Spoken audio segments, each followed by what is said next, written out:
வணக்கம் ஃப்ரெண்ட்ஸ். இன்றைக்கி நம்ம பார்க்க போகிறது இன்டகிரேஷன். இன்னையிலேருந்து நம்ம இன்டகிரேஷன் ஸ்டார்ட் பண்ணுறோம். இதுக்கு முன்னாடி டிஃப்ரென்சியேஷன் பார்த்தோம், அதுக்கு ஒரு செட் ஆஃப் வீடியோஸ் பார்த்தோம். அதில் நம்ம டிஃப்ரென்சியேஷனோட ஃபார்முலாஸ் பார்த்தோம், அதோட ரூல்ஸ் பார்த்தோம். இன்றைக்கி நம்ம பார்க்க போகிறது இன்டகிரேஷன். ஃபஸ்ட்டு அதுக்கு எல்லாம் முன்னாடி இன்டகிரேஷன்னா என்ன, ஓகே, அது பார்ப்போம். இப்போ ஒரு ஃபங்க்ஷன் f of x இருக்கு, x cube g of x 2x. இதை டிஃப்ரென்ஷியேட் பண்ணால் நம்மளுக்கு என்ன வரும், அது நம்ம இதுக்கு முன்னாடி பார்த்துருப்போம். அதை எப்படி எழுதலாம், f dash of x is equal to 3x square. அதே மாதிரி g dash of x 2. ஓகேவா? இப்போ நம்ம என்ன பண்ண போகிறோம்னா, இப்போ இதை டிஃப்ரென்ஷியேட் பண்ணியிருக்கோம். இதை நம்ம இன்டகிரேட் பண்ணோம்னா நம்மளுக்கு கிடைக்க போகிறது இந்த ஆன்சர். இப்போ இதுலேருந்து என்ன நம்மளுக்கு தெரியுது, இன்டகிரேஷனும் டிஃப்ரென்சியேஷனும் இன்டர் கன்வெர்ட்டிபிள். தட் இஸ் டிஃப்ரென்சியேஷனோட ரிவர்ஸ் இன்டகிரேஷன், இன்டகிரேஷனோட ரிவர்ஸ் டிஃப்ரென்சியேஷன். இப்போ இதை டிஃப்ரென்ஷியேட் பண்ணால் இது வருது. இப்போ இதை திருப்பி இன்டகிரேட் பண்ணுவோம். இன்டகிரேட்னா என்னன்னு, அதுக்கு முன்னாடி இன்டகிரேஷன்னா என்னன்னு பார்ப்போம். அதுக்கு இப்போ ஒரு கிராஃப் எடுத்துக்கலாம். இது எக்ஸ் ஆக்சிஸ், இது ஒய் ஆக்சிஸ். முன்னாடி காமிச்ச மாதிரியே ஒரு ரேண்டம் கர்வ். இதோட function y is equal to f of x, function of x இருக்கு. இந்த கர்வோட இது இன்ஃபினிட்டி வரைக்கும் போகுது. இந்த கர்வோட நம்ம முன்னாடி பார்த்த மாதிரி டிஃப்ரென்சியேஷன்னா என்ன, இப்போ இந்த பாயிண்டில் அதோட ஸ்லோப் கண்டுபிடிச்சோன்னா, இப்போ இந்த ஃபங்க்ஷனோட ஸ்லோப் அது F dash of X at இந்த X is equal to A. ஏன்னா அது slope at X is equal to A, இந்த கர்வோட ஸ்லோப். இப்போ இதே மாதிரி நம்ம இன்டகிரேஷனில் என்ன பார்க்க போகிறோன்னா, இப்போ இந்த கர்வை இப்படி எடுத்துக்கிறோம். இதோட ஏரியா கண்டுபிடிக்கணும். இது எவ்வளோ ஏரியா ஆக்கியபை பண்ணியிருக்குங்கிறத கண்டுபிடிக்கப்போம். அப்போ என்ன பண்ணுவோம், ஃபஸ்ட்டு ஒரு ஸ்ட்ரிப் எடுக்கிறோம். இல்லை என்ன பண்ணுறோம், இந்த சிம்பிளை யூஸ் பண்ணுறோம். இப்படின்னா என்ன, இது பேர் எஸ். இந்த சிம்பிளை பார்த்தா எப்படி இருக்கு, எஸ். அது என்னது, சம் ஆஃப் ஆல். இந்த கர்வுக்குள்ளே இந்த மாதிரி சின்ன ஸ்ட்ரிப்பு ஒன்று எடுத்துக்கிறோம். இதே மாதிரி இதை சின்ன சின்ன சின்ன சின்ன ஸ்ட்ரிப்பாக நம்ம டிவைட் பண்ணிக்கிறோம். இந்த இடத்துல இதோட ஃபங்க்ஷன் எஃப் ஆஃப் எக்ஸ். இதோட டிஸ்டன்ஸ் என்னது, ஸ்மால் டிஸ்டன்ஸ் dx. அப்போ இதோட டோட்டல் ஏரியாவை நம்ம எப்படி இன்டகிரேஷன் வச்சு எழுதுவோம், இந்த சிம்பிள் போட்டுக்கிறோம், f of x into dx. என்னது இது, இப்போ இது ஒரு ரெக்டாங்கிள் மாதிரி தெரியுதா, அந்த ரெக்டாங்கிளோட ஏரியா என்ன, எல் இன்டூ பி. எல் என்னன்னு எடுத்துக்கிறோம், டிஎக்ஸ். பிரெத் என்னன்னு எடுத்துக்கிறோம், இந்த ஒய் ஆக்சிஸில் இருக்க இந்த ஃபங்க்ஷன், அந்த பர்டிகுலர் வேல்யூ.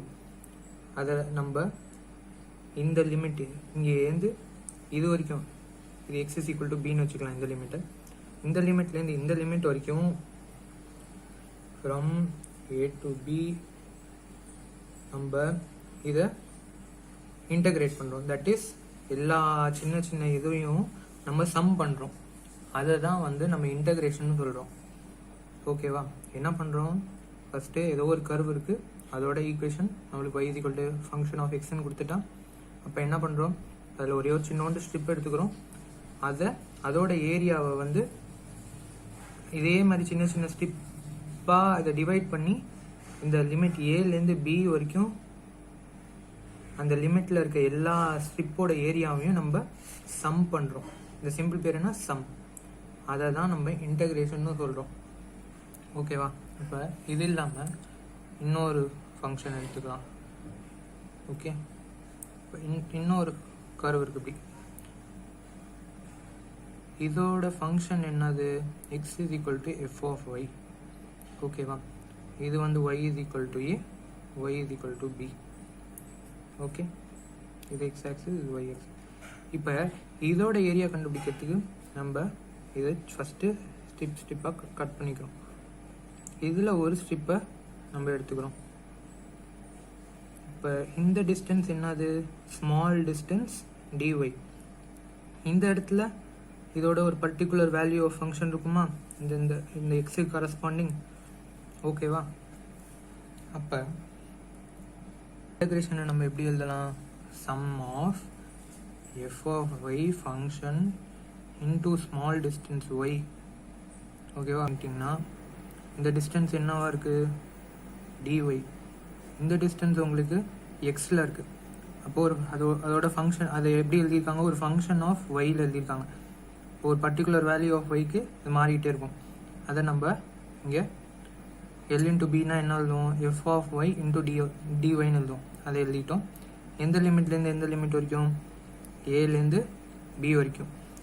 இப்போ பாருங்கள், நம்ம முன்னாடி சொன்ன மாதிரி ஒரு ஃபங்க்ஷன் எஃப் ஆஃப் எக்ஸு அதை டிஃப்ரென்ஷியேட் பண்ணால் அதுக்கான ஆன்சர் 3x². எக்ஸ் கியூப்க்கு டிஃப்ரென்ஷியேட் பண்ணால் 3x². அப்போ நம்ம சொன்ன மாதிரி integration is a reverse of differentiation, differentiation is a reverse of integration. அப்போ இதை திருப்பி நம்ம இன்டகிரேட் பண்ணோம்னா இந்த ஆன்சர் வரணும். அப்போ 3x² இன்டகிரேட் பண்ணுங்கள். எப்படி, 3x² ஃபங்க்ஷன் இன்டூ dx. இதை இன்டகிரேட் பண்ணால் அதுக்கான ஃபார்முலா இந்த இங்கே இருக்குது. அதை நம்ம பார்ப்போம். அதை வச்சு ஃபஸ்ட்டு பாருங்கள், x பவர் n dxோட இன்டகிரேஷன் ஃபார்முலா என்ன, x power n + 1 by n + 1. அப்போ என்னது, x²னா x³ 3 + c. இந்த 3 கேன்சல் ஆகிடுச்சு. அப்போ ஆன்சர் என்னது, x³ + c. எனக்கு வந்துருச்சா? இங்கே சியோட வேல்யூ 0. இதெல்லாம் நம்ம அப்புறமா பார்ப்போம். ஃபஸ்ட்டு அதுக்கு முன்னாடி இப்போ இந்த மாதிரி இதை எதுக்கு சொன்னேன், இன்டகிரேஷன் வந்து டிஃப்ரென்சியேஷனோட ரிவர்ஸ், டிஃப்ரென்சியேஷன் வந்து இன்டகிரேஷனோட ரிவர்ஸ். இப்போ பார்ப்போம், சம் ஸ்டாண்டர்ட் ஃபார்முலாஸ் பார்ப்போம். Integration of x power n dxை இன்டகிரேட் பண்ணால் என்ன வரும், x power n + 1 by n + 1 + c.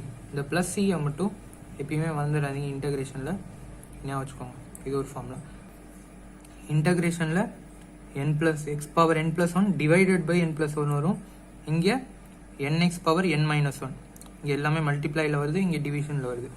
Okay, next e power எக்ஸோட formula. Integration of e power x is equal to e power x. அதே டிஃப்ரென்ஷியேட்டரும் same formula தான். இங்கே பாருங்கள், 1/x dx, integration of 1/x dx என்னது, log natural log ஆஃப் mod x plus c. இன்னொன்று இன்டகிரேஷனில் என்ன ஞாபகம் வச்சுக்கணும்னா, எங்கெங்கெல்லாம் லாக் வருதோ அங்கே எல்லாமே மாடுலஸ் வரும். மாடுலஸ் எதுக்கு யூஸ் பண்ணுவோம், மாடுலஸ் ஆஃப் எனி நம்பர். இப்போ நெகட்டிவ் இன்டீஜர், பாசிட்டிவ் இன்டீஜர் எதாக இருந்தாலுமே நம்மளுக்கு அது ஒரு பாசிட்டிவ் டேர்மாக தான் கன்வெர்ட் பண்ணும். இப்போ -1னா 1, 1ஆக இருந்தாலும் 1 தான்.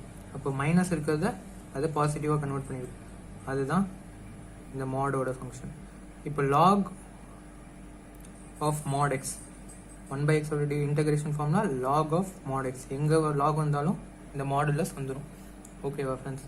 அதே பாருங்கள், d/dx ஆஃப் 1/x. இங்கே இதை எப்படி எடுத்துக்கிறோம், இந்த ஃபார்முலா வழியாக போடுறோம், -1/x². ஓகே, அதே மாதிரி integration of a power x dx, அதை எப்படி எழுதலாம், a power x divided by log of a.